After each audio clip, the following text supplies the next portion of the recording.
Welcome back, baby.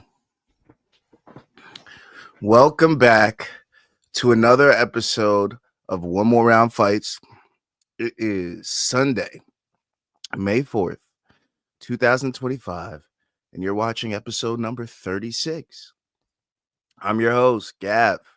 I do this shit every Friday, every Sunday. I stream on Saturdays with my boy Luke on the Main Card Minute. I give you guys tips, picks, parlays, tricks, all that shit, baby. All that shit. Again, if you want to become a part of the family, make some money with us, go ahead and slide on down to the Main Card Minute and One More Round Fights. Scan those QR codes below. Scan the QR code on the left for the Main Card Minute, where we do the watch-alongs for UFC events and the occasional boxing event. And scan the QR code on the right for One More Round Fights, where we do PFL watch-alongs, Win Championship watch-alongs, UFC simulations on Fridays, full week recaps on Sundays. We bring it all here, baby. Plus, we give you bets. Don't forget to follow the socials. One More Round Fights on YouTube, One More Round Fights on Twitch, Instagram, TikTok. Just a little different on X because Elon's a little dickhead and has a character limit, but it's all good. It's all good, Elon. And again, send your wins into one more round fights at gmail.com. That is one more round fights at gmail.com. Use promo code one more round for 10% off at w.gg. Use promo code one more round for 10% off at w.gg.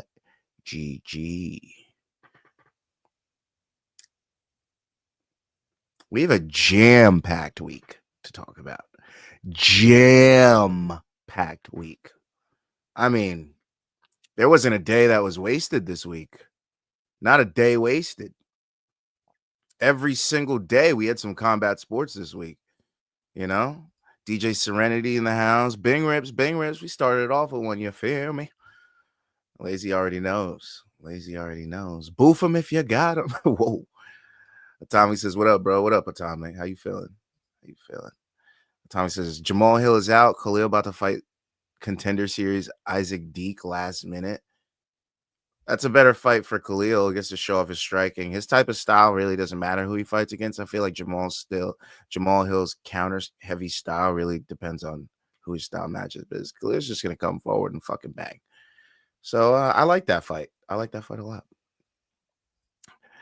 Going to get some Dunkin'. I'll be right back. Do your thing. You might need a little coffee for this. It's going to be a longer show today, boys. It's not going to be an hour. It's probably going to be an hour and a half, maybe even two, because we got a lot to cover. Also, the reason I'm late is because this week's wins was so epic that I literally stopped compiling. I was like, you know what? I took all the screenshots and everything, but I was like, I'm not going to put it all together like I normally do. I'm just going to put them up on screen as is because there's literally so many. There's like 40-something. It's 40-something wins to put on the board. That's crazy, right? That's literally crazy. Between all the events, PFL, between UFC, between the boxing events, between Canelo, and then we still have Inoue. We're still waiting on some Inoue bets that I got to put in. But those will be a part of next week's wins. So, yeah. Tomic says, please give us Corey versus O'Malley. Hey, let's get into it. Without further ado, let's talk about it, shall we? Corey the Sandman Sandhagen TKOs Davison Figueiredo with an injury. Corey Sandhagen was beating up Davison Figueiredo. Davison Figueiredo tries to take him down multiple times, fails. Eventually gets one takedown. Gets Corey down. Corey eventually works his way back to his feet, fights back to his feet pretty quickly. Starts landing some ground and pound on Davison Figueiredo, and Davison Figueiredo starts looking for some leg locks. He ends up getting in a 50-50 position with Corey Sandhagen. Corey Sandhagen raining down punches. Round one ends. Round two starts. They get back into a very similar position, 50-50. Corey Sandhagen on top. Now, the way Corey Sandhagen explains it is that he put Figueiredo into this position. And he expected Figueiredo to do one of two things when he got the 50-50 position. He expected him to either sit up and pop his knee, because that's what happens when you're inexperienced in the 50-50 position. Or he said Davison Figueiredo had to sit back. And if he sat back, it would have alleviated the pressure on his knee, but he would have given up a dominant position to Corey Sandhagen. Corey Sandhagen let Davison Figueiredo pop his own knee. Davison Figueiredo refused to sit back, kept his position, pop goes the knee. He ends up tapping on Corey Sandhagen's right side with his left hand. Lots of people found controversy with this finish. Should it have been considered a submission? Should it have been considered a TKO because of injury? What came first, the chicken or the egg?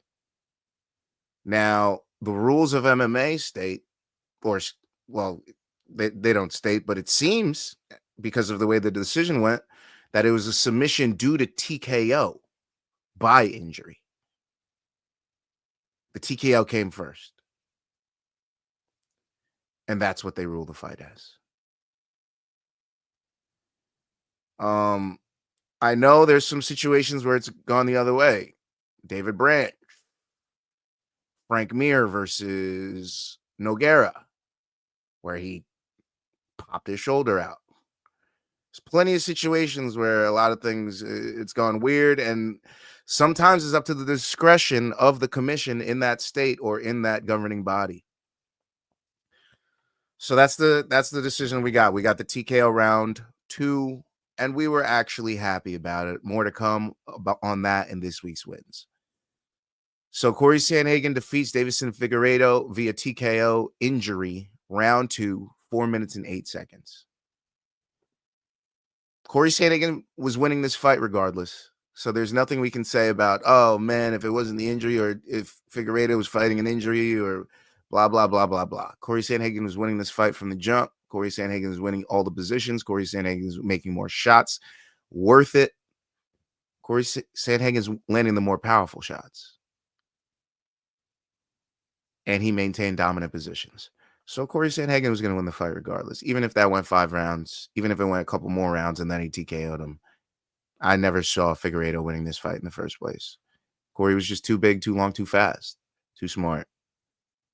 So there's a couple matchups I like for Corey Sandhagen next. And there's only 2.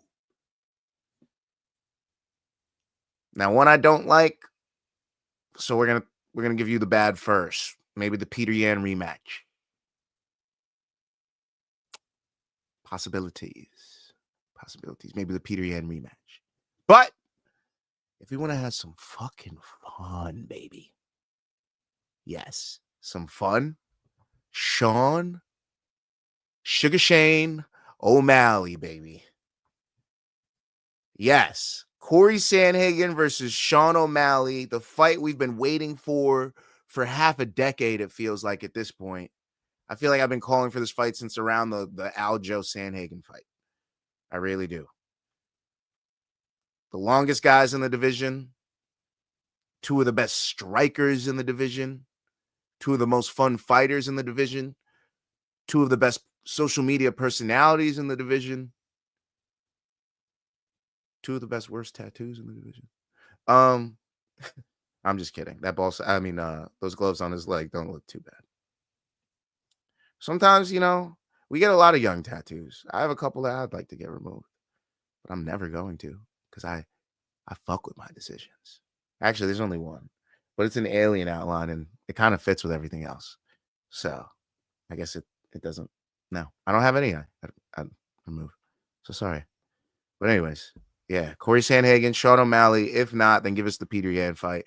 Now for Davison Figueiredo.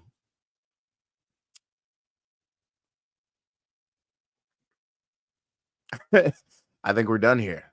I think the 35 experiment is over. It's over. And there's no one left that I'd like to see him fight at 35. Dominic Cruz is retired. Jose Aldo, I don't want to see 2 Brazilians go at it. He trains with Henry Cejudo. I don't want to see those 2 legends go at it. 35. What do we have? Aljo left to 45. Everybody's gone. Everybody's left. So Figgy, If you want to stay at 35, I don't see anything left for you, my man. You're going to turn into Jose Aldo. You're just going to be a secondary Jose Aldo at 35. That's what they're going to do with you. It is what it is. If they don't do that, then I feel like a Tim Elliott fight feels fun. I don't know why. That fight just popped in my head out of nowhere just now, and I'm like, you know what? Tim Elliott, Davison Figueiredo, scrambles, fun, wars, punch exchanges. Give it to me. I'll take it. I'll take it. I want Tim Elliott and Davison Figueiredo. I don't care that it just popped in my head. That sounds fantastic. Oh, that's fun. Two older, scrappier guys looking to go at it. See what they still got left in the tank. Give it to me. Give it to me. But bantamweight's on fire, man. That division. Lots of movement. Lots of people jockeying for position at bantamweight. Between Peter Yan, Corey Sandhagen, Song Yadong, Chito, Rob Font, Mario Bautista. Marcus McGee's got a fight coming up. Ayman Zahabi's got a fight against Jose Aldo coming up. Sean O'Malley's going nowhere. Merab's got a fight. You know? Win or lose, that Sean O'Malley fight against Corey Sandhagen looks fantastic. Because Corey's going to need to pick up another win. But if Sean wins, they might have to set up a trilogy with Merab, and Corey might have to end up waiting again, which is why I suggested the Peter Yan fight. So, yeah, plenty of things to do there. We'll see what happens at bantamweight and with Corey Sandhagen and with Davison Figueiredo. So, yes, Atomic, please give us Corey versus O'Malley. DJ Serenity now says, I was in the chat for the Jillian dub. That was impressive, Gav. Thank you, brother. I appreciate it. I was out here just trying to get the fucking paper. Just trying to get that dub Dubberson. That dub Dubberson. You feel me? It's like all the finishes wrapped into one. Yeah. Whew. All right, let's talk about UFC on ESPN 67. It was a fun card. It was a fun prelims, and it was a fun start to the main card, and it was a fun end to the main card. That fucking meat of the main card was disgusting. That was a liverwurst sandwich, and I don't want to eat that again. Okay? That liverwurst sandwich was fucking gross. I don't want that again. Thank God Daniel Rodriguez finished in round 3 and made that fight bearable. Because between the Mason Jones, Jeremy Stevens was fun.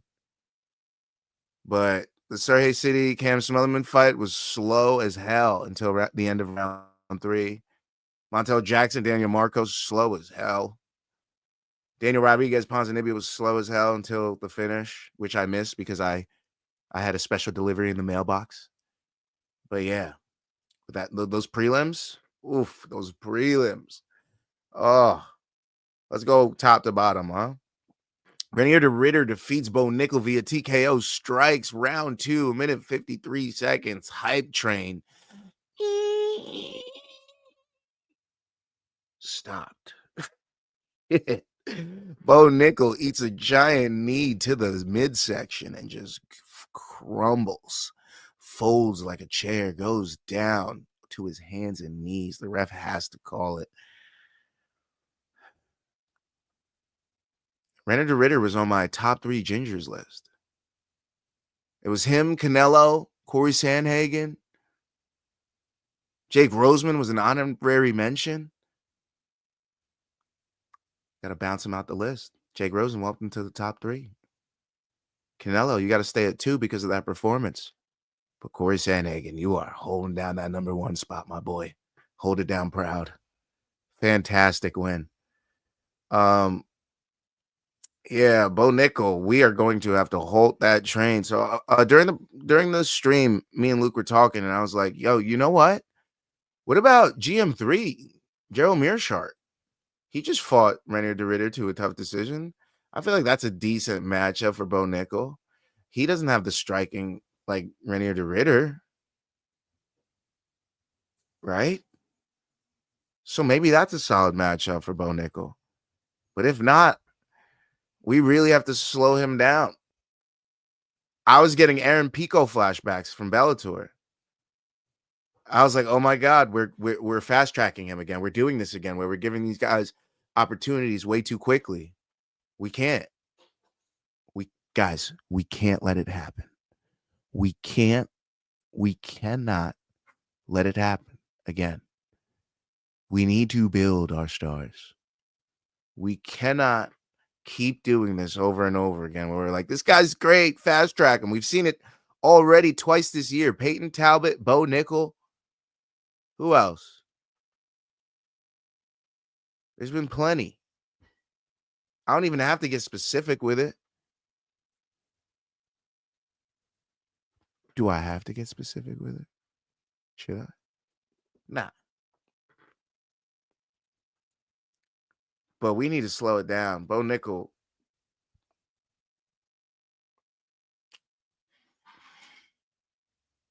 Has he fought Andre Petrosky?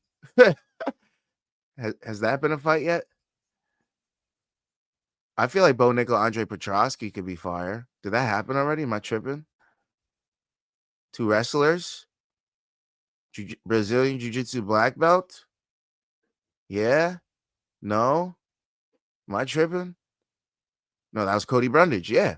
What about that? Andre Petrosky and Bo Nickel. Something like that. That's a decent matchup. Damn. Sean Shelby. Hit me up, motherfucker. I'm out here making your job easy. Just watch the stream on Sundays. What the hell? Anyways, moving down the card. Daniel Rodriguez defeats Santiago Ponzinibbio via TKO punches. Round 3, 1 minute and 12 seconds. This was slow and methodical for as it was. Daniel Rodriguez hurt him in round 1. Ponzi was working his way back into the fight in round 2, doing great work, searching for takedowns, mixing it up in the clinch. In round 3, Daniel Rodriguez unloads, and it's all she wrote. Santiago goes down. Daniel Rodriguez gets a signature win. Biggest win of his career, in my opinion. What's bigger than that? Morono, the Leech. It was a split. Kevin Lee, Mike Perry, Tim Means, Santiago Ponzinibbio. That's his best win. By far. I mean, Santiago Ponzinibbio has been in there with Gunnar Nelson, Neil Magny, Michelle Pajeda, Jeff Neal, Kevin Holland, Muslim Salikov, Carlston Harris, Corey McGee, Lorenz Larkin, Sean Strickland, Ryan LaFleur, Long Island MMA's own Ryan LaFleur.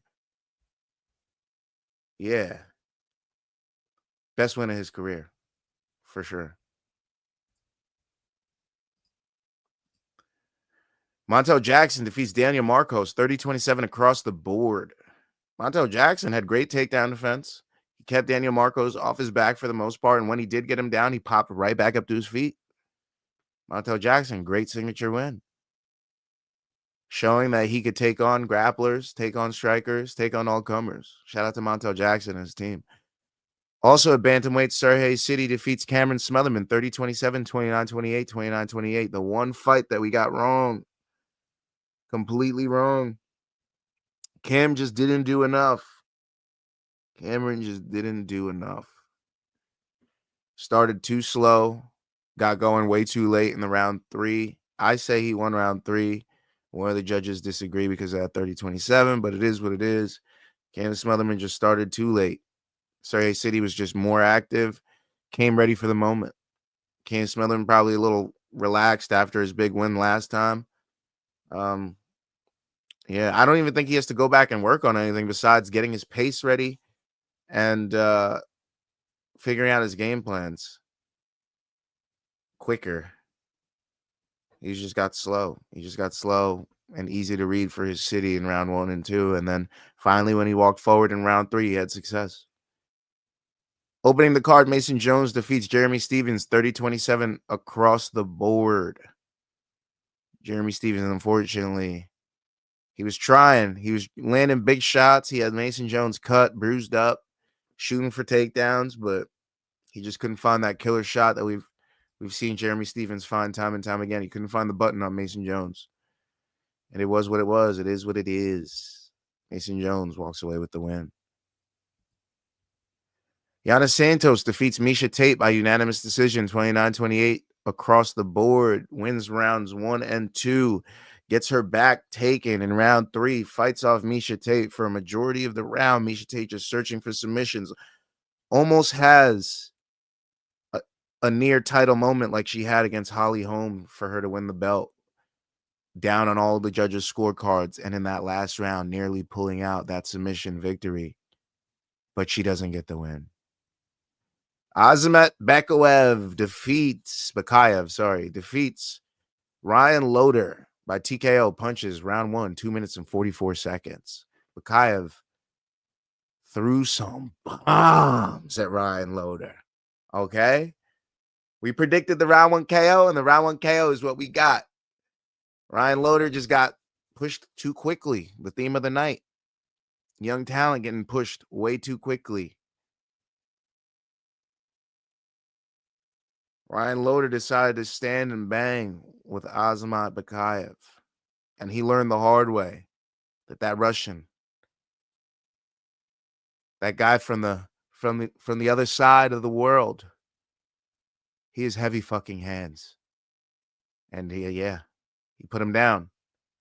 Referee stepped in, called it a day at middleweight. Women's strawweight, Jillian Jilly Bean Robertson, our girl, defeats Marina Rodriguez by TKO punches. Round 2, 2 minutes and 7 seconds. If you came through for the One More Round Fights prelim stream, you're welcome. Because we all cashed in that chat. We cashed on Jillian Robertson TKO round 2, Jillian Robertson TKO, Azamat Bakayev TKO, Azamat Bakayev TKO round 1. We cashed them all, baby. And it was a magical moment. Thank you for all who came through and showed love to the stream. It was a great time. More to come on that in this week's wins. Jillian Robertson, one of the biggest wins of her career, gets another TKO win. That's 2 TKO finishes in her last 4 fights. She's dangerous everywhere now, guys. She can beat you up on the feet and then take you down and beat you up on the mat. She was showing great striking at the beginning of round 1. And we all know that her ground game is fucking elite. Okay? There's a reason she has records already. She's not even, I don't think she's even 25. How old is she? Sorry, I was going to say 30, but I said 25. She's only 29, and she already has records in the UFC. She's got like 5-6 more years of submissions left under her belt to just keep adding on to her records. And if she keeps getting TKO, she might get that record too. Imagine she has the TKO records and the sub records. How sick would that be? And we've been following Jillian Robertson since her tough days. I've been telling you guys about Jillian Robertson since the first time we did a stream together. Jillian Robertson is her, motherfuckers. All right? Start getting wise to it. Jillian Robertson brought us a whole bunch of money home. Thank you, Jillian Robertson. Shout out to you. Shout out to Dean Thomas. Shout out to everybody in your team. Shout out to Goat Shed. Thank you, Goat Shed, for providing us another big win. Another gym that we always ride with that always brings home the paper. Thank you, Goat Shed. At bantamweight, Kang Lee defeats Gaston Bolaños. Technical sub rear naked choke round 2. Fuck the parlay. It is what it is. Bo Nickel would have fucked the parlay anyways, so it happened. At heavyweight, Thomas Peterson defeats Dontel Mays 30-25, 30-26, 30-26. He wrestle fucked the shit out of him. Dontel Mays' size did not matter to Thomas Peterson. And at women's flyweight, Juliana Miller defeats Ivana Petrovic 29-28 across the board. I faded Julie at first, and then I was like, no, I always ride with Julie. I've been following her career since Tough as well. You know what? Let me put a little money on her decision, and guess what? She cashes our bet. Thankfully, we still had faith in Julie, and she brought the money home. Appreciate Juliana Miller. Shout out to her and her family. I know she got choked up when she was mentioning who she dedicated the fight to. So shout out to her. Shout out to her team. Big win there. No, she wasn't going to be a 500 fighter, okay? Yeah, we're getting more wins under that belt. Let's go. Let's go. And that was UFC on ESPN 67. Let's get to these comments.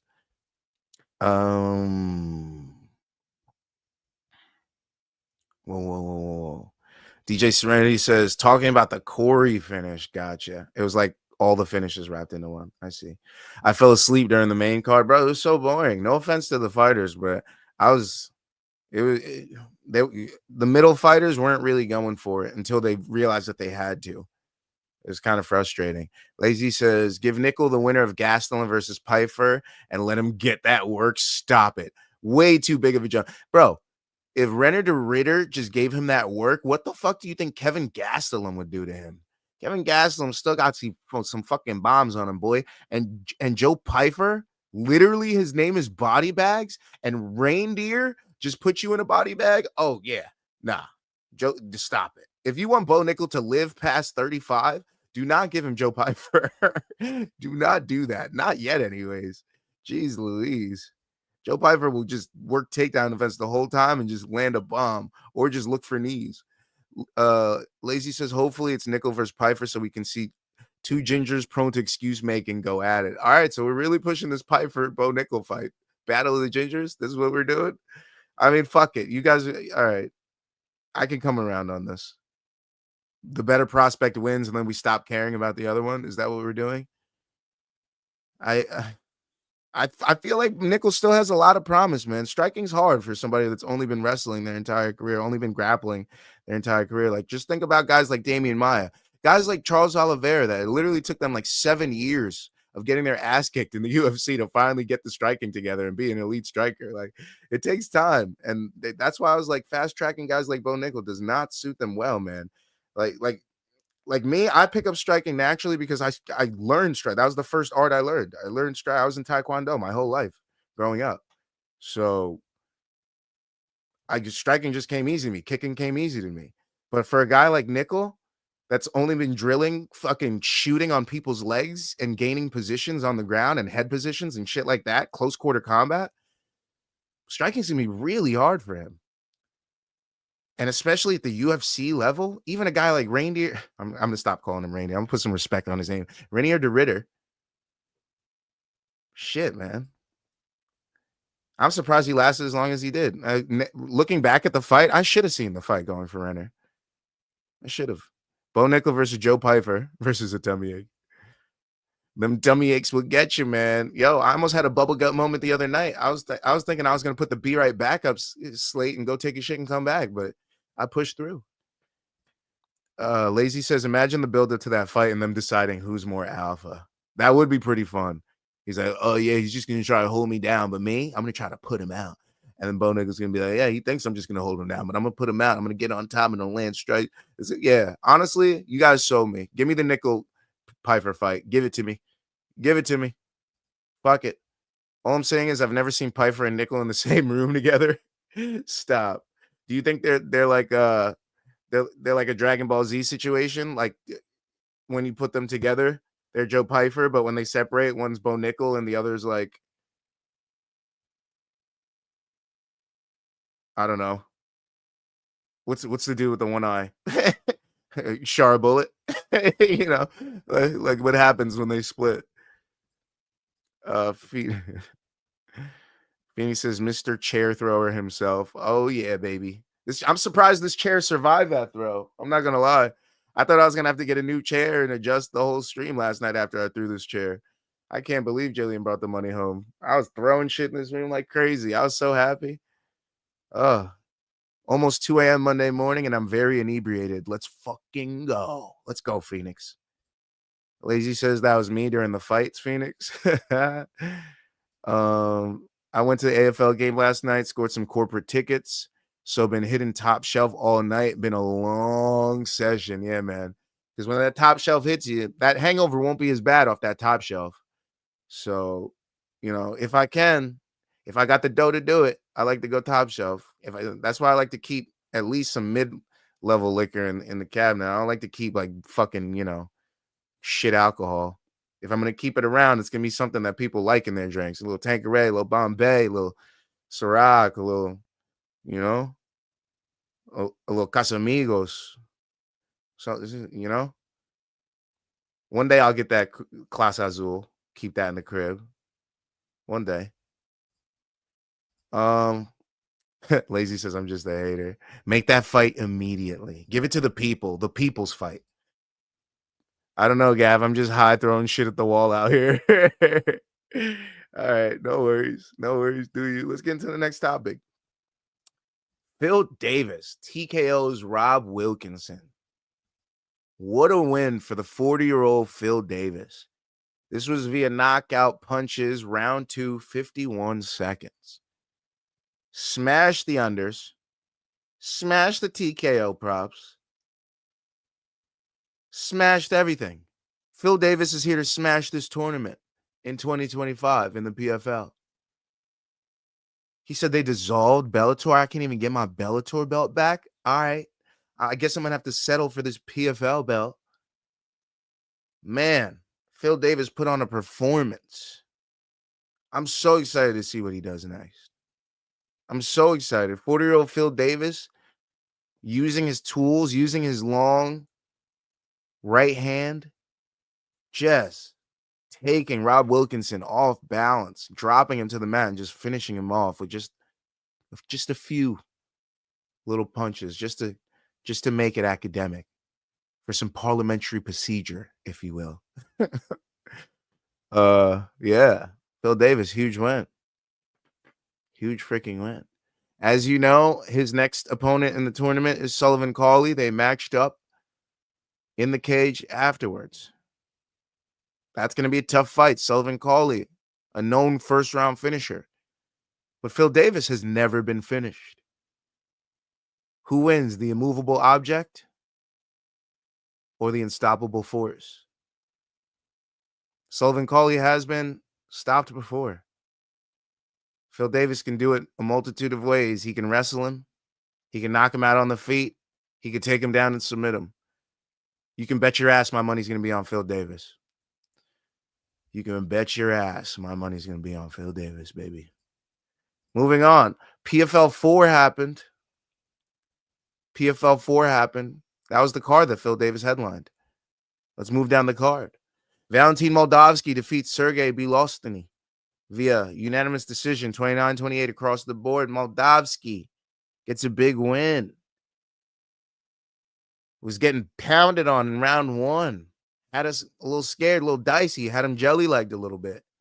Doing the stanky legs. But he gets his wits about him. Comes back in round 2. Wrestles him up against the fence. Beats him up with some knees. Takes him down a couple times. Lets him back up. Drains his gas tank. Does the same thing in round 3. Walks away with the win. Shout out to Valentin Moldavsky. Shout out to his team. Antonio Carlos Jr. defeats Carl Moore via split decision. We got this one wrong. If we got this one right, the parlay would have hit. It is what it is.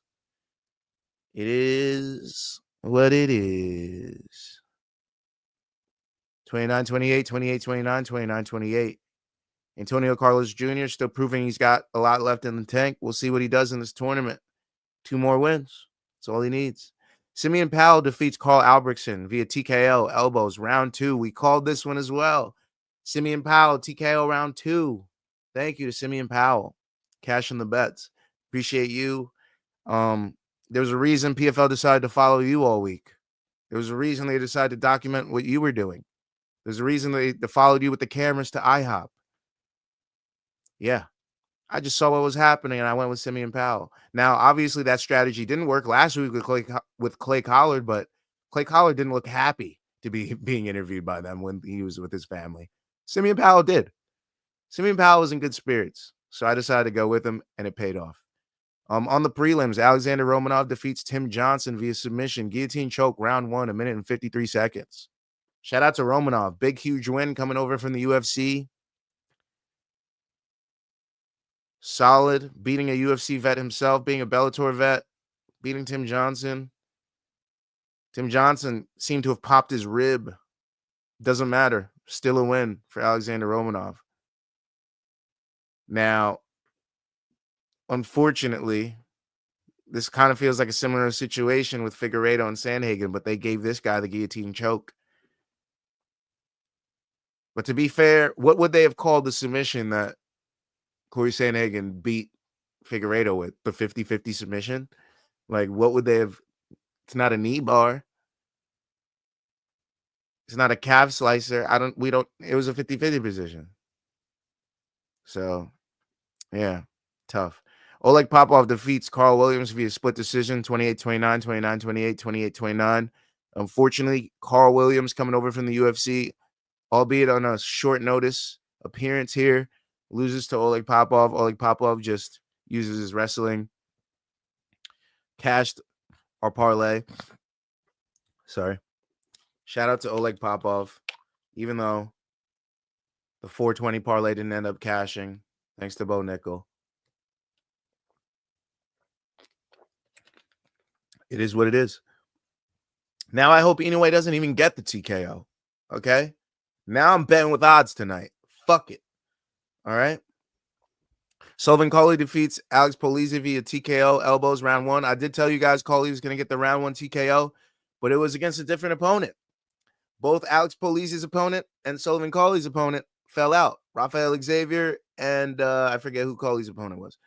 But they had to fight each other now. And Sullivan Cauley still gets the round one TKO. All bets on either guy voided if you place them before the fights were switched. So that's why our parlay cashed. If you guys are wondering why I got a green check for having Alex Polizzi on the slip. Rodrigo Nascimento defeats Abraham Bobley via split decision, 28-29, 29-28, 29-28. Nascimento also coming over from the UFC, gets a big win here. It was a tough one to score, man. I felt for those judges at the PFL 4, but for the most part, I think they got it right. I think all the right guys won. And that covers PFL 4. Did you feel me? See these comments. Huge win for Philip. Huge win. Huge. Philip Davis. Penn State. All-American. Traps like fucking Brock Lesnar, okay? That's the Phil Davis we're talking about. And now he's added dreads. Oh, fuck yeah. Phil Davis is unstoppable. Unstoppable. The only thing that I'm upset about with Phil, wear the pink shorts, man. PFL, we're fucking up. We can't get him some pink shorts. I've seen some colors in their PFL. You got green. You got fucking orange and yellow and fucking all these gross-ass mustardy Crayola bullshit colors. You can't get Phil Davis's pink shorts. He just got you one of the best knockouts of the tournament. One of the best highlights of the tournament. Get that man his pink shorts back. Jesus. And shout out to Mr. Wonderful, Phil Davis's cat. Lazy Bed says Phil Davis and Sam Alvey both win by KO in the same week. I don't know what year it is, but I'm about to post this on MySpace. Oh, yeah. Oh, yeah. I wish I could remember my MySpace login. I don't even remember my set of passwords I was using back then. I don't know if I was using like a nickname that I was using back then, something that I liked. I have no idea what it was. I was probably using even a different series of numbers back then. So who knows? Who knows?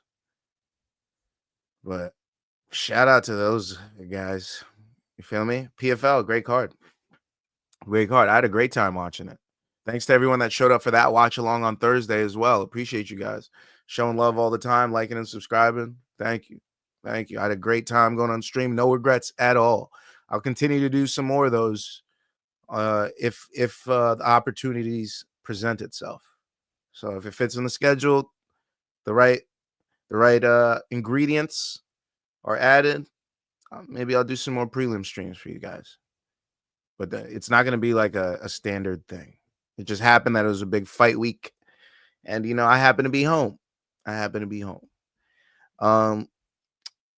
One Fight Night 31 happened, guys. I don't know if you missed it. If you did miss it, unfortunately for you, you missed a Ty Rotolo fight. Well, it was a grappling match. But you missed Ty Rotolo. Okay? And you didn't miss much because there wasn't a lot of finishes. There was a lot of going the distance. There were only a couple finishes, but I'm going to quickly go over it for anyone that missed it and just wanted to know anything that happened. Nangoama defeats Kangthorni Sorsamai via unanimous decision. This was a Muay Thai flyweight fight. Okay. They went at it. In typical fashion, we don't get too many finishes these days in Muay Thai and kickboxing. A lot of these guys are just so good, and it really takes somebody really dominant to end the fight definitively. So it was what it was. In the co-main, Tyrotolo defeats Dante Leone. You may remember the name Dante Leone from previous ones. You may remember him from CJI, I believe. But he beats him via unanimous decision to retain the one welterweight submission grappling world title. Tyrotolo holds on to his belt. He stays on top. Had a couple catches there where he almost finished the fight, but you can't finish them all. But he did show his dominance. Tyrotolo did do what he does best and show that he is one of the best grapplers in the world. Abufazi Alpurandi defeats Liam Nolan via knockout. It was a head kick. 59 seconds of round one. Go ahead and watch that. Go ahead and watch that on One Championship's social media. That was a Muay Thai fight at lightweight. Lucas Gabriel defeats Zhang Lepang via unanimous decision. This was an MMA bout at lightweight. Abdullah Dayakayev defeats Sampech Fairtex via TKO referee stoppage round 2, 1 minute and 44 seconds. This was also a Muay Thai fight at bantamweight. Akif Guluzada defeats Sean Climaco via unanimous decision, Muay Thai flyweight bout. And Jordan Estupinian defeats Ali Saldoev via unanimous decision at Muay Thai. At flyweight at Muay Thai. That's it for one. Let's talk about Karate Combat 54, man. Like we were talking about Sam Alvey before. What year is it, my friend? Because Sam Alvey just defeated Tyrone Spong via second round KO at Karate Combat 54. Sam Alvey is having the best second coming I've seen in quite some time. Sam Alvey has a post-UFC resurgence that, I got to be cheesy, I can't help but make you smile for Sam. It really can't help but make you smile for the guy, man. Because for years in the UFC, this man was just a gimmick with a big left or right hand. He'd go in there, do his smile, do his pose, and go to war with somebody. And more often than not, he'd either knock somebody the fuck out or he'd get knocked out. And obviously, he got knocked out more often than not because eventually the UFC and him parted ways and he retired. And then he found himself taking fights in Karate Combat. And this man is putting everyone away. Sam Alvey is knocking everyone out still. He finally found the promotion for him. Now, let's take a lesson from Jeremy Stephens and take a lesson from Sam Alvey. Jeremy Stephens left MMA and the UFC to go to promotions that only promote striking, and he had a lot of success because what he's good at is striking. Sam Alvey was in the UFC and had a lot of success with striking. But when somebody wanted to mix it up or was better at striking than him or was just better at mixing it up, he obviously lost. He goes over to Karate Combat, where way less grappling is in place, and has himself some of the best wins of his career. Sam Alvey found his home.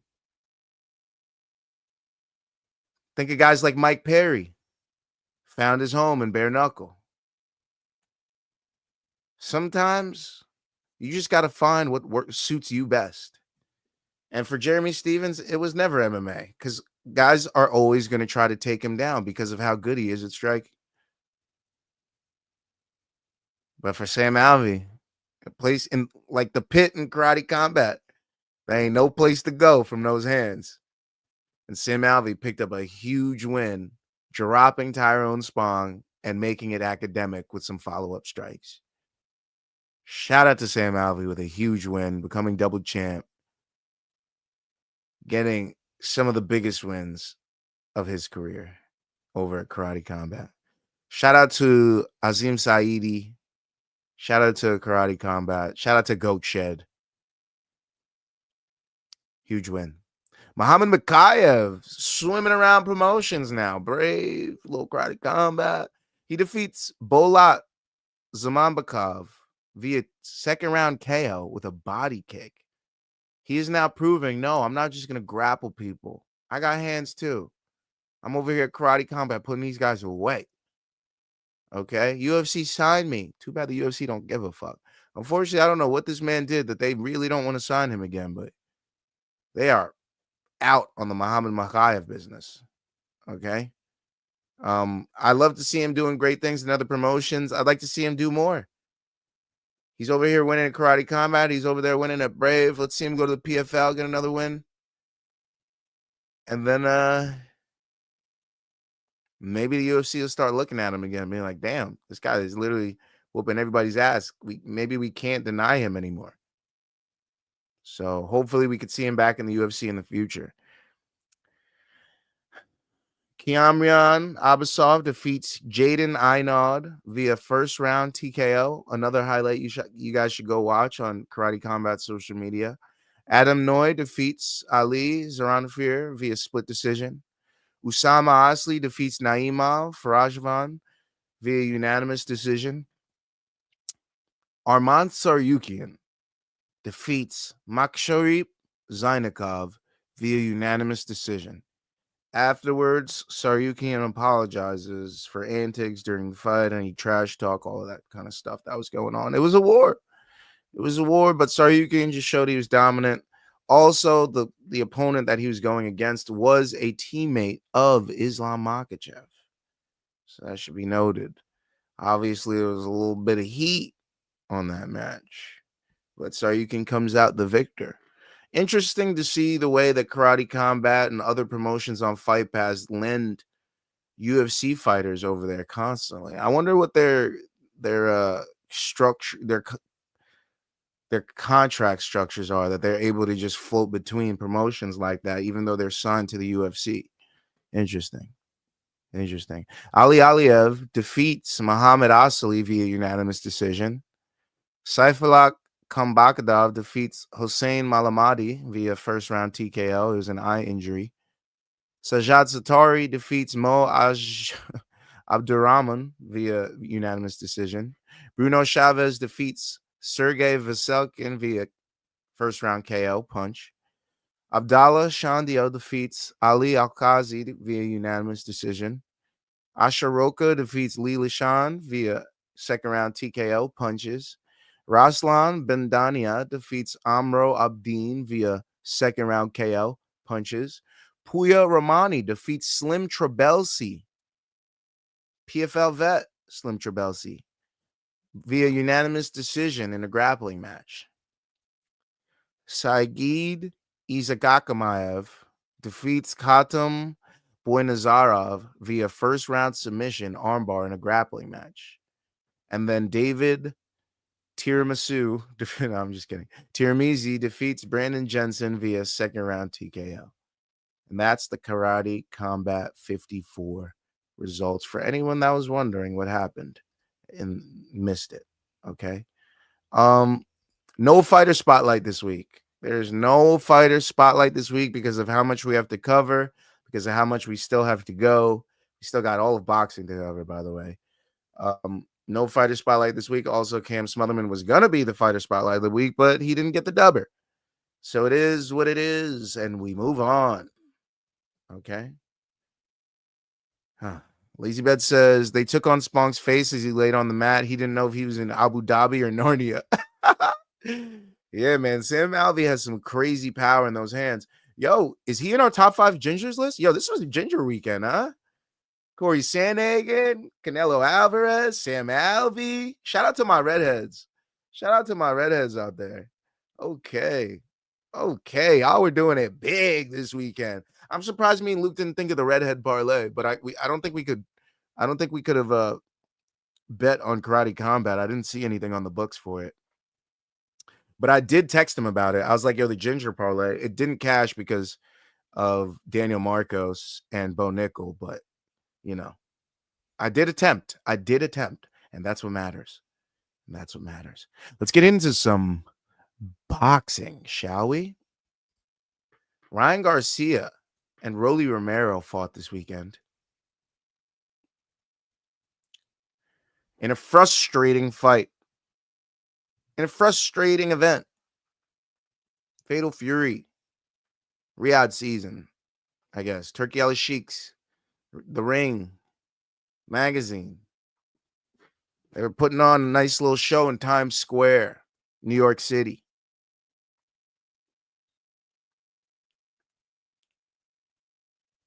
And Ryan Garcia doesn't have it. Rolando Rolly Romero defeats Ryan Garcia via unanimous decision. 115-112, 115-112, 118-109. Ryan Garcia got dropped in round 2 by a double left hook from Rolly Romero. The same double left hook that when you watch the old sparring video of Rolly Romero and Ryan Garcia, has Ryan Garcia all out of sorts and falling over his own feet and has his guard broken and doesn't even know what he's doing to cover himself. Yeah, that same left hook that he caught him with about a decade ago. He caught him with in this fight and drops him in round 2. And then from there, it was a Rolly fight. He was basically up 2 rounds at that point, 3 rounds, because it was probably a 10-8 in round 2. And all he had to do was win half of the rounds from there. And that's what he did. Rolly Romero defeats Ryan Garcia. Rolly Romero gets the belt. Rolly Romero looked fantastic. Rolly Romero boxed how we expected Rolly Romero to box all these years. I was actually happy for him. I was proud of Rolly. I was pissed I didn't put money on Rolly because I love Rolly Romero. He's a funny guy. Whenever we see him at the press conferences, he says what up to us. Him, Cool Boy Steph. Who else shows love? Caleb Plant shows love to us. All those guys, man. David Benavidez shows love sometimes, if he remembers. He's usually so locked in, though. Yeah, I love those guys. But yeah, Rolly Romero, huge win. I really thought this whole event was based around Ryan Garcia. I thought this was a red carpet for him to walk out, and I didn't think it was going to be a TKO because the books were so heavy on that TKO that I thought it was going to be a decision. So I just put Ryan moneyline, and all the bets lost. Every single last one of them. Devin Haney defeats Jose Ramirez, unanimous decision, 119-109, 119-109, 118-110. Devin Haney did his classic Devin Haney style, got on his bike, pumped that jab out, landed a counter straight when you got out of position. Every time you wanted to come forward and decide you tried to make something for yourself, he'd pump you with a couple more jabs, hit you with a body shot, make you think about it. Devin Haney was fighting clean. Devin Haney was winning the fight. A lot of people don't like that style, but it wins fights, man. A lot of people don't like Ian Machado Gary's style either. It wins fights, man. So don't knock it till you try it. Because you might fuck around and get yourself a 10-fight win streak. Feel me? So, yeah, shout out to Devin Haney. Shout out to his team. He did not waste any time rubbing it in on Ryan Garcia. He was right there at the side of the ring saying, what happened? What happened? Laughing, pointing at him, laughing. What happened? Because he himself knows. Maybe Ryan was on that stuff, and that's why he had that performance. If there's any evidence that can tell us why he looked so good in that fight, And why Devin Haney looked so bad? Look no further. I think the judge would have had his ruling by now. The jury would have been in there for about 3 minutes and would have came out. It wouldn't have took long. Guilty. Guilty as fuck. Oh, shit. That did not look good, man. If there was anything that you needed to do was to come out and look at least all right. At least just get the win. That looked absolutely fucking terrible. For you to have that performance against Haney, and then for you to pop, and then for you to have that performance, and then for him to have that performance, that tells us every single thing we needed to know. Every single thing. Unfortunately, my boy, you're guilty. Guilty as charged. Shout out to my boy, Teofimo Lopez Jr. He called everything correctly. He called everything correctly. He called the Rolly win. He expected Devin Haney to win. He called everything. I should have listened to my boy Teo. New York, baby. We did it again. Teofimo Lopez Jr. defeats Arnold Barbosa Jr. via unanimous decision. 116, 112, 116, 112, 118, 110. This was a runaway. I didn't see Teofimo losing a second of this fight. To be honest, maybe a couple rounds they gave to Arnold that I was like, all right, maybe Teo took that round off. But Teo was styling on him, dancing around, using great footwork. You can tell that his jump roping is a massive contribution to his game because Teofimo was bouncy, was quick, was in and out, was dancing, was having fun. He looked fantastic, and I can't wait to see who he fights next. He called to fight Jerome Boots Ennis next. Give it to me. Give it to me. In the veins. I'll take it any way you have it. Suppository, I don't give a fuck. Give it to me. Give it to me. I want that fight. Teofimo Lopez Jr. and Jerome Boots Ennis. That's a main event. Do not co-main that. That's a main event. The build-up for that will be fantastic. Fuck it. Throw Rolly on the co-main. I love Rolly. Love Rolly. He looks great at 147. Rolly Romero looks great at 147. And it was a decent card.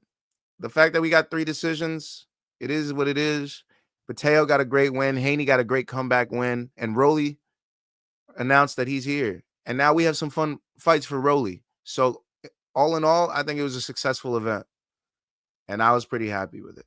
So shout out to all those guys and their teams. Ryan Garcia got to go back to the drawing board. You might have to take another. I don't know what you got to do, my boy, but it's not looking good. It's not looking good. Canelo Alvarez took on William Scull. Okay. This was a pretty big card.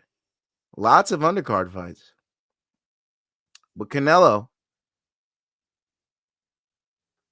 defeats William Scull by unanimous decision for the IBF, WBA, WBC, WBO, and Ring super middleweight titles.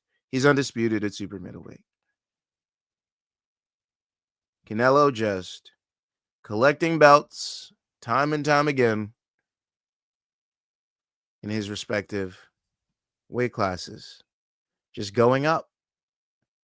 Just going up and up and up and up and up and up. Canelo's flying through everything. Did it at 154, 160, now 168. He was unsuccessful at 175. He found his limit. But he is now undisputed at super middleweight, 168. So Canelo Alvarez, I don't know if he wants to go up and fight guys like David Benavidez and Dimitri Bivol again. I don't know if he wants to do that. I feel like 168 is where he should stay and just defend. Defend, defend, defend.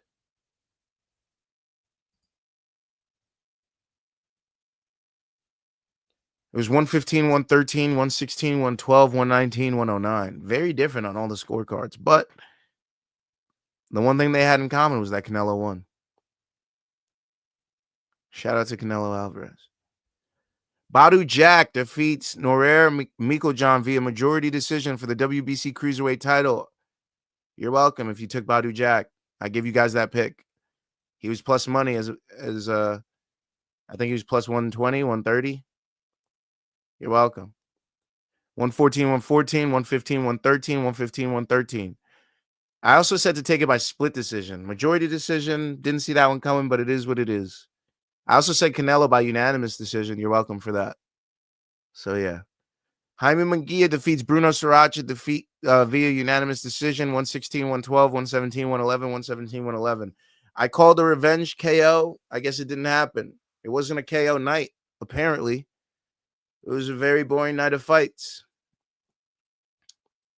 A lot of decisions. Jaime Munguia gets the win. He was a minus 1,100 favorite. No surprise there. Bruno Sriracha beat him in the last fight via TKO. It was an awkward stoppage. It is what it is. He comes back in this fight, gets the job done. Will we see a trilogy? Who knows? I don't think we need it, to be honest. F.A. Ajaba and Martin Bacoli ends in a majority draw, 96-94 Ajaba, 95-95, 95-95. I called KO Bacoli in this one as well. That's not what we got. Unfortunately, any Bacoli bets voided. Any legs were gone from the parlays, but your other legs should have cashed if you took that Canelo decision, if you took that Badu Jack money line, if you took Jaime Munguia money line. So, yeah.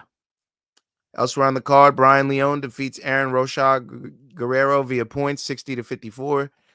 Richard Riapor defeats Kevin Espindola via TKO, end of round 4.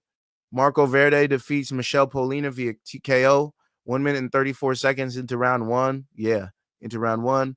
And Muhammad Alakal defeats Alexander Morales via points, 60-54 across the board. And that completes my coverage of boxing for the weekend. That's right. Don't worry. There's a little left. Other news in boxing, other boxing notables. Let's just quickly go through the schedule that we got coming up the rest of May and into June. May 10th in Kissimmee, Florida, Erickson Lubin, my Haitian brother, going up against Ardreal Holmes, 12 rounds of junior middleweight. May 10th in San Diego, ESPN and ESPN Plus, a title fight between Emmanuel Navarette and Charly Suarez, 12 rounds for Navarette's WBO junior lightweight title. May 13th in Queensland, Australia, on DAZN. Jai Opataya taking on Claudio Scull, 12 rounds for Opataya's IBF Cruiserweight title. That is the middle of the week on DAZN, guys. So there are fights in the middle of the week this week. Don't forget about that. Don't forget about that. Next week. In the middle of the week next week. Sorry. May 24th in Osaka, Japan, Angelo Leo taking on Tamaki Kameda. 12 rounds for Leo's IBF featherweight title. Also on the card, Pedro Taduran taking on Jinjiro Shigioka. 12 rounds for Taduran's IBF strawweight title. Also on May 24th in Glasgow, Scotland, on DAZN, Josh Taylor taking on Ikao Usman. 12 rounds at welterweight. On May 31st in Las Vegas on Prime Video, Caleb Plant taking on Jose Armando Resandiz. 12 rounds at super middleweight. In the co-main, Jamal Charlo taking on Thomas Lamana. 12 rounds at super middleweight. They're looking to set that fight up afterwards, probably Plant Charlo. June 8th in Tokyo on ESPN Plus, a title fight between Junto Nakatani and Ryosuke Nishida. 12 rounds for Nakatani's WBC bantamweight title and Nishida's IBF bantamweight title. July 11th in New York on Netflix. Title fight between Katie Taylor and Amanda Serrano. Shout out to New York. Shout out to Amanda Serrano, Puerto Rico in the house. 10 rounds for Taylor's undisputed women's junior welterweight championship. This is the third time they'll be fighting. Third time. July 12th in New York, title fight between Shakur Stevenson and William Zepeda. 12 rounds for Stevenson's WBC lightweight title. And that's it for other boxing notables. Now it's time for our favorite segment of the week, bitch. That's right. It's time for this week's wins. That's right. This week's wins. That's right. This week's wins. That's right. This week's wins, bitch. It's another this week's wins. No L's here. No L's here. Not a damn L in sight. Not a damn L in sight. Now let's just quickly go over the losses and the L's here. We're going to find the wins later, but we're just going to go over the graphics real quick of what we had this week. Me and Luke gave this parlay out, the plus 420 main card minute, one more round parlay, 5 events, 5 legs. It didn't cash. Thursday, we had Oleg Popov, that cashed. Friday, we had Teofimo Moneyline, that cashed. Saturday, we had the over 9.5 in the Canelo fight, that cashed. But we had Bo Nickel Moneyline, and Bo Nickel got finished. So it doesn't cash, so the parlay died. But on Thursday, I gave you guys this PFL parlay. Oleg Popov, Simeon Powell, Alex Polizzi, plus 250. The Alex Polizzi leg got voided. But guess what, bitch? It cashed. It cashed. It cashed. It cashed. You're welcome if it did. I also gave the PFL high parlay out. Valentin Moldavsky, Phil Davis, Sullivan Cauley, all looked good. It was just Call Moore that didn't cash. It was a split decision loss. It is what it is. It was close. We almost had it. Can't win them all, right? Then I gave you guys the Fatal Fury parlay. Teofimo Lopez, Devin Haney, and Ryan Garcia. Teofimo Lopez cash. Devin Haney decision cash. Ryan Garcia did not. He lost the fight, unfortunately. Same thing with the high-risk parlay. Devin Haney decision, Lopez decision, Garcia 7-12. Obviously, Garcia 7-12 didn't pan out, but the other two did. So that parlay did not cash either. And then I gave you guys the UFC parlay. Gaston Bolaños, Bo Nickel, Corey Sandhagen. The first 2 legs didn't cash, so we know that died. And we have the UFC high parlay. Azamat Bakayev, Jillian Robertson, but Cameron Smotherman and Daniel Marcos did not cash. So, yeah. And we also had CP units. Davison Figueiredo KO and Jillian Robertson KO. Now that Jillian Robertson KO cashed. More to come on that later. More to come on that later. But let's run through these wins, shall we? Let's start with DraftKings. We're going to run through all the DraftKings wins first, and then we're going to run through all the FanDuel wins. But before we do that, shout out to Tanner. Shout out to Tanner, who submitted to One More Round Fights, showing us all the wins that he picked up this week. Picking up a nice win on Renner to Ritter, TKO, or submission at plus 550, bringing back 150 piece. Okay, Renner to Ritter plus 7.5, the spread. Thanks to Luke at plus 105. The fight to not go the distance on Sandhagen Figueiredo, plus 150. And Sandhagen TKO plus 330 for another 20 piece. You're welcome for the picks. You're welcome for the picks, Tanner. Shout out to you. Shout out to you submitting that fan sub. Appreciate you, brother. Welcome to this week's wins. You join the likes of Manich and myself. All right. And into my wins. Let's go over them, shall we? Let's just quickly run through them, all right? We had the Corey Sandhagen, Davison Figueiredo TKO win. Little 5-piece at plus 250. We had the under in that fight as well. Little 10-piece to bring back 25. We had Corey Sandhagen TKO, little 5-piece to bring back 20. We had the Renner to Ritter Bo Nickel fight to end in KO, plus 120, little 5-piece to double up the money. We had Ponzi and Rodriguez to end in KO at plus 175, brought back a little bread there too. We had Mason Jones to win by decision at plus 165. That was our hedge to the Jeremy Stevens KO. Nice little 10-piece to bring back 25. We had the Giannis Santos money line at plus 142, 10-piece to bring back another 25. We had Azamat Bakayev round 1 at plus 300, a little 5-piece to bring back 20. We had Bakayev to win by TKO in round 1 at plus 450, a little 5-piece to bring back 25. We had Bakayev to win by KO at plus 215, a little 5-piece to bring back 15. We had the under 1.5 in Marina Rodriguez and Jillian Robertson. I thought I was crazy for taking it, but it cashed at plus 330. $5 to bring back 20. Round 2, anybody to win in round 2 at plus 600, $1.50 to bring back $10. Jillian Robertson to win by knockout, submission, or DQ, plus 275, 5 to bring back 20. Thomas Peterson to win by decision, plus 130, $5 to bring back like 12-piece. Under 2.5 in the Gaston Bolaños and Kang Lee fight at plus 124. You already see the wins. The wins didn't stop. Juliana Miller to win by decision, plus 400, 5-piece to bring back 25. It was a fantastic night, as you can see on DraftKings. 2-pick parlay, $4 to bring back $206.40. Jillian Robertson by KO and Corey Sandhagen by KO. Plus 50-60. Yes, I know. I'm a sicko, but it cashed. Jillian Robertson to win by KO at plus 1,100, $5 to bring back $60. Cash it. And this is just UFC, by the way. We still haven't finished. We went on boxing. I had the Bacoli, Munguia, Alvarez by decision, 5 to bring back 15. Bacoli leg voided because it was a draw. Devin Haney to win and under 1.5 knockdowns at minus 285. Easy win.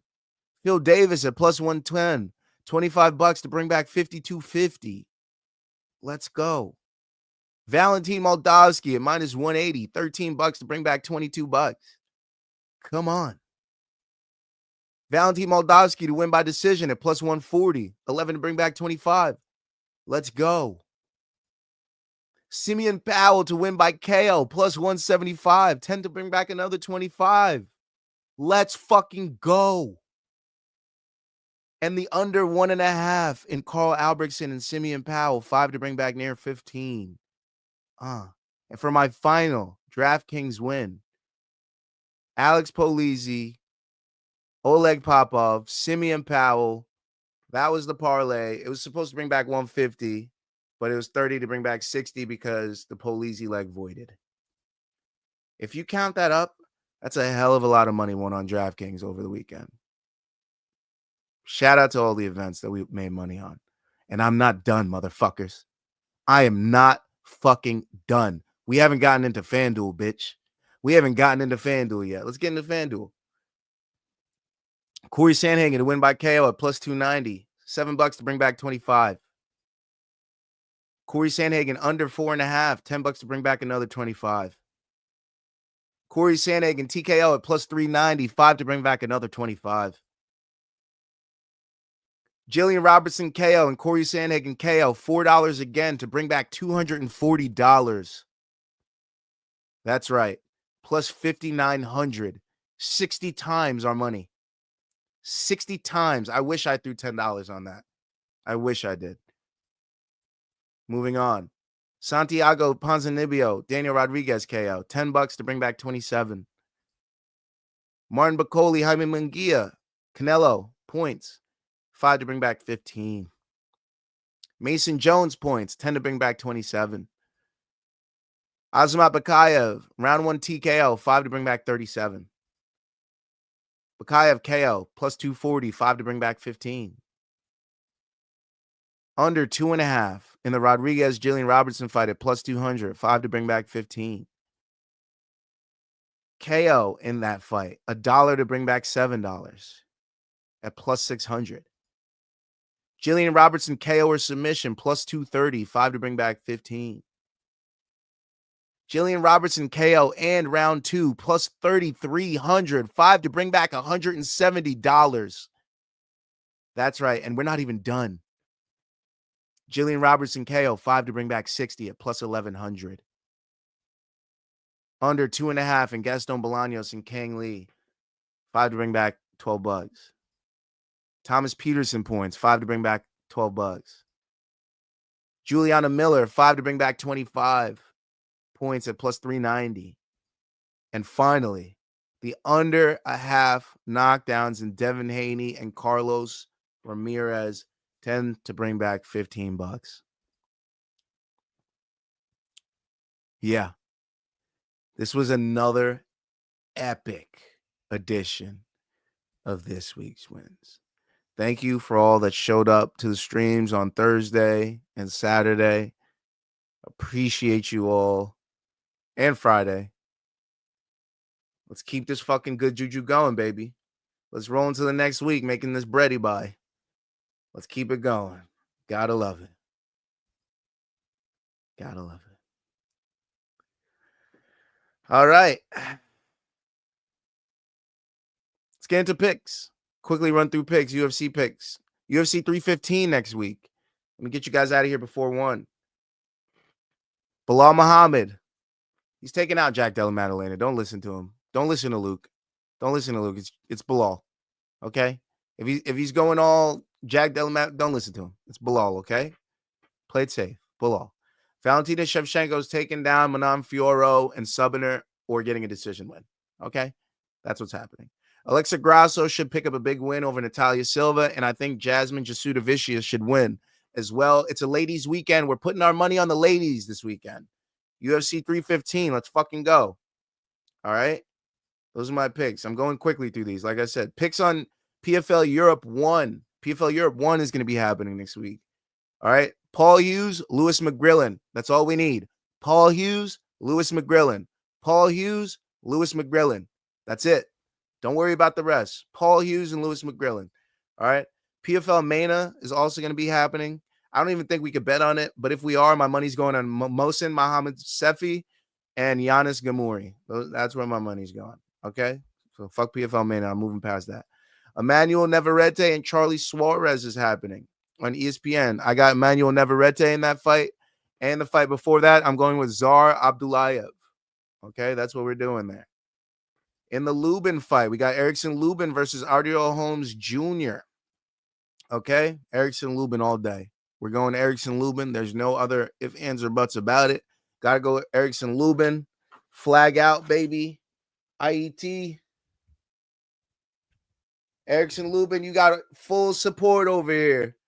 Full support of Erickson Lubin over here at One More Round Fights. Erickson Lubin bets going in. Erickson Lubin and all the parlays. You already know what's going down. And I got you guys picks for the fights happening tonight. Naoya Inoue versus Ramon Cardenas. Don't worry, I'm going to hit you with a couple picks. I got Naoya Inoue around 6 to 8. 6 to 8. On the books, it'll probably be, what do they do? It's 1 to 3, 4 to 6, 7 to 9. So either do 4 to 6 or 7 to 9. Okay, but I think it'll happen between round 6 and 8, somewhere around there. And then Rafael Espinoza, I think he'll get it done in the first 6 rounds. I think he knocks his opponent out in the first 6 rounds. So 1 to 6 for the co-main, Rafael Espinoza. That's what I'm feeling on those two. But that's it for me, guys. I'm done. Picks are in. Showed you guys the wins. Come back for Friday. We're gonna do CP units again. And then we got the watch along for UFC 315 this weekend. So we got a lot coming. Hopefully we get a fat slate of wins coming our way. Can't wait. Don't forget to follow on social. Scan the QR codes below. Main card minute on your left for Saturday's watch along. One More Round Fights on your right for Friday, where we do CP units. So we'll have another awesome CP units bet to place. But if you took at least a leg of the CP units, you're fucking thanking your lucky stars, because plus 1100 is good money, baby. Plus 1100 is good fucking money. Don't forget to follow on social. That's where we'll put out the graphics for the bets that we actually put out. YouTube.com/One More Round Fights. One More Round Fights on Twitch, TikTok, and Instagram. One More Round F8 on Twitter or X, because Elon's a dickhead. Fuck you, Elon. And again, I'm your host, Gav. I do this shit every week. You know, MMA parlays, picks, tips, tricks, all that shit. Yo, sponsors, hit me up. Stop being a bitch. Hit me up. I want fucking glass. I want pens. I want free bud. I want edibles. I want fucking grinders. I want fucking hair supplies. I want fucking food. I want drinks. I want supplements. I don't give a shit. Give me some free shit. Hit me with some fucking sponsors. All right, sponsors, hit me up. Stop being a bitch and come on. All right? All right, I'm getting the fuck out of here. I'm going to watch some sports for the rest of this Sunday, eat some food, chill my girl. I'll see you guys later. Enjoy the rest of your weekend. See you guys on Friday. Deuces.